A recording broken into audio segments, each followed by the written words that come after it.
everyone, this is Wolf Branch Homestead. We're bringing you a series about collecting glass bottles. A lot of the time when we're out in the woods, we might be looking for trees to cut for firewood or bring back to mill, or we might be down at the branch looking for tracks around the edge. We might find these glass bottles somewhere on the property. Generally around here, they're around the 40s to the 70s range is what we end up finding, particularly the late 50s and into the early 60s. What we normally do is look on the Glass Bottle Marks website. I found Glass Bottle Marks a couple of years ago, and it was really helpful in trying to identify these bottles, mainly because of the maker marks on the bottom of the bottle. This website kind of helps you tell, depending on the design of the bottle maker mark on there, it'll help you identify maybe the time period these bottles are from. If you kind of learn more about what style bottle they manufactured, what time period, you can generally do an image search and be able to place it after a little while. So two of these bottles that you see in front of you are going to be ones that we found here recently while walking through the creek. Once we kind of identify better what they are, then I like to put a tag on the bottles that tells me a little bit better about what the bottle may have been, what time period it was from. The back side of the tag will have a little bit easier to read identification marks. It'll have like a picture of the maker mark on there, what numbers may have been on the bottom, things like that. So there are a couple of them here that do have the tags where we've been able to place them a little bit better. There are some we're still kind of looking into. I'll edit the description, so if we do find out more information about the bottles and the time period, things like that, and once we get some of the other ones cleaned up, then I'll add some information on what they are too.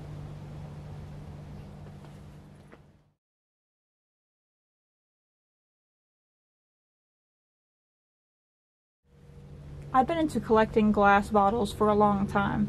We have different hobbies, whether it be tanning, woodworking. I enjoy collecting Corelle dishware, usually vintage, like 60s, 70s time period. I love antique books. I have a few books that are from the late 1800s, early 1900s. Then one of the other things is collecting glass bottles. This started off from being a kid at my grandmother's farm, walking through the fields after it had rained, and you'd see the little glass sticking up, and we would carefully dig them up and try to preserve them, and it would just be really fun to find. It started off really when I first found a small bottle, had no idea what it was, but I managed to just see the lettering on it to tell that it was an old eye ointment bottle, and it was really interesting to me, and I wish I still had it where I could identify it a little bit better. So now I got into actually researching where these bottles are from, what time period, what they might have contained, things like that.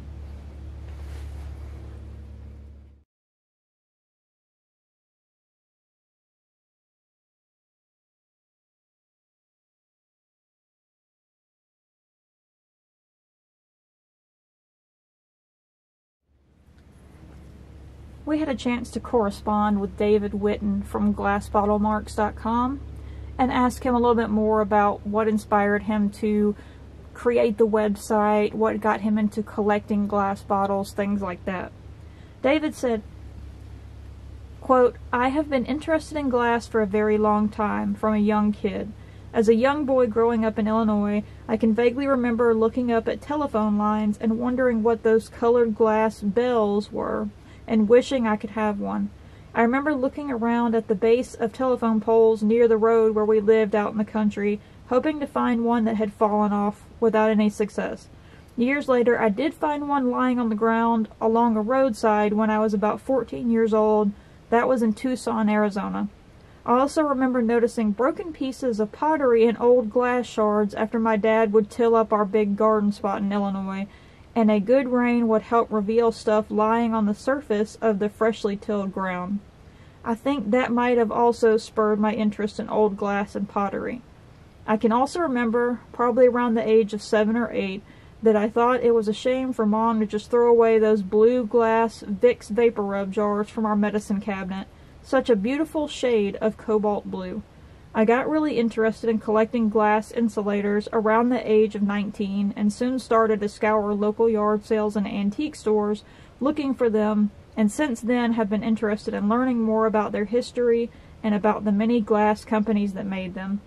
As time went on, my interest widened to all kinds of glass objects, including antique bottles and fruit jars, tableware, fishing floats, and other kinds of glass.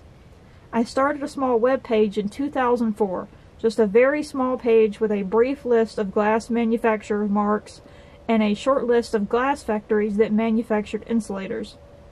In 2012, I purchased the rights to my own domain name and have gradually added more and more information and web pages to the site since then. I now have over 100 web pages on the site with content covering a number of different glass-related topics. I do a lot of reading and turning over glass items at flea markets, antique malls to look for different marks I was not already familiar with, and browsing a lot of online sources. So that's a highly condensed version of my interest in glass." Unquote.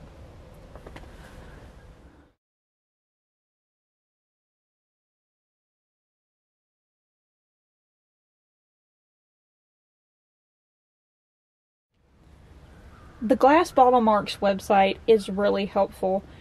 When you first get your bottle and you flip it over and you start looking at the markings on the bottom, you might see the manufacturer mark. There's an alphabetical list, including numbers, on the website that will help you get started in possibly identifying who manufactured the bottle. Some of the bottles will have date codes. They might have plant codes, different things like that. So you'll look at the numbers, and that'll also help you possibly place the year or the place that the bottle was manufactured. Also, when you look on there and you identify these companies and these time periods, you might be able to find out what they were manufacturing at the time. The shape also will help you kind of get an idea of what you're looking at. So the second from the right, you'll see the amber colored bottle, kind of short. You could identify that as a beer bottle. In the middle, you'll see the taller bottles. One has the lid and the tag, and you can see the little ridges on the side. Those we were able to place as 1950s ketchup bottles. So again, a lot of the bottles we're finding around here predominantly are going to be 1950s and 60s. So it's pretty interesting, and when you start finding these bottles and you kind of learn what time periods are around, it also helps you be able to research and look these bottles up and identify what they are.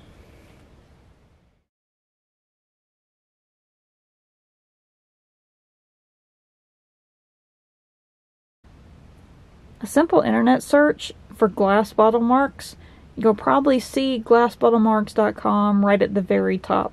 This is David's website where you're able to find out more about the manufacturers, the different identifying marks, pictures of different bottles and marks, etc. So you're on the Glass Bottle Marks website, and I've clicked on menu, and you can see the different pages that are available and some more in detail on different companies, manufacturing companies. Owen, Illinois is one of the common manufacturers that we find on our bottles that we find on the property here. Hazel Atlas is another one we found.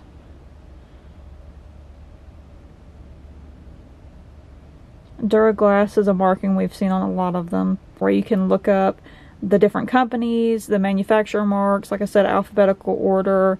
It's really interesting, and a lot of the time if you go and actually go to the manufacturer webpage, you might find more, like I said, about what they were manufacturing at the time, and that'll help you kind of place dates as well.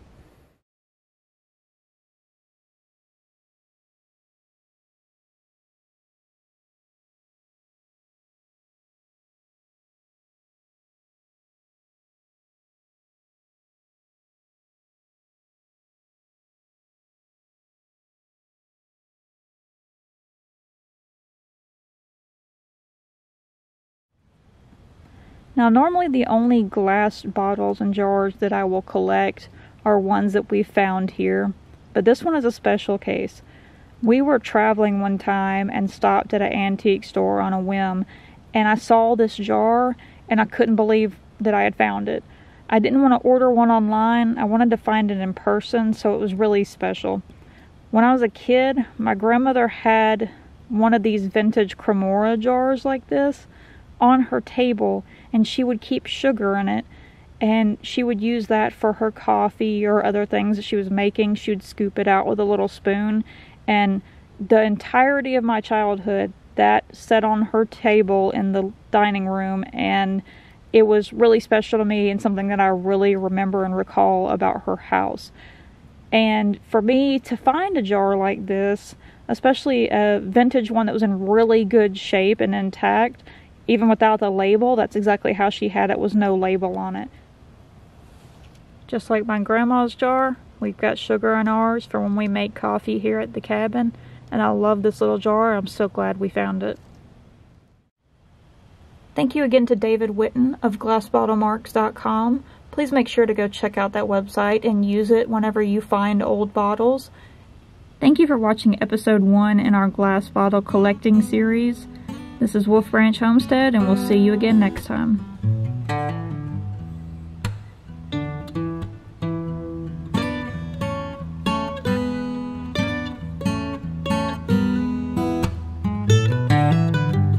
Here we go. Let's zoom in a little bit. So, been walking for a few minutes here. Check this out.